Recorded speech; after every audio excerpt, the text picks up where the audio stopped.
Jean-François, agriculteur dans la Nièvre depuis les années 80 et 74 ans à la retraite.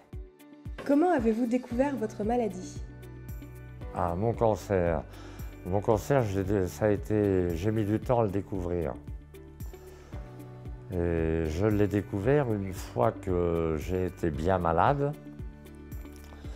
que je toussais, que j'avais perdu plusieurs kilos. Là, mon généraliste m'a orienté immédiatement sur. Et alors après, rétrospectivement, j'ai pu, comment dirais-je, retrouver un peu la chronologie du début de mon cancer. Et finalement, le cancer m'a attaqué plus d'un an avant qu'on s'en aperçoive. Qu'est-ce qui vous a le plus aidé? Qu'est-ce qui vous a le moins aidé? Ce qui ressort un peu de mon expérience, c'est que vous vous retrouvez, au début, vous vous retrouvez seul face au problème. Et puis, quand, dans mon cas, je me suis aperçu que j'étais quand même au bout du rouleau, que j'allais pas dans le bon sens. Donc à ce moment-là, je me suis reconcentré sur moi-même et puis j'ai fait confiance à tout mon entourage. Mais j'étais dans une situation où on ne peut pas vous apporter un grand secours. Vous êtes tout seul à lutter et vous dites, vous analysez clairement la situation. Et puis à ce moment-là, la philosophie, la religion, enfin là je sors peut-être un peu du sujet, mais reviennent vous aider.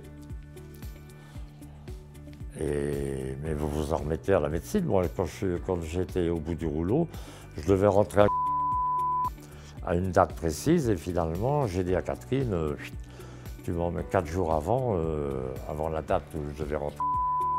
Je dis tu m'emmènes là-bas, je préfère être au calme et puis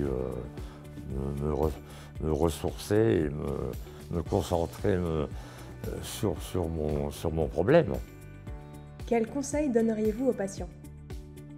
Les conseils que je donne à ceux qui vivent la situation, c'est d'accorder une plus grande importance à la prévention de leur maladie et de ne pas faire comme j'ai fait, c'est-à-dire les demandes et les réponses. Tu commences à être fatigué, ça c'est parce que tu fais trop de sport. Tu commences à être fatigué, c'est parce que tu fais trop de sport.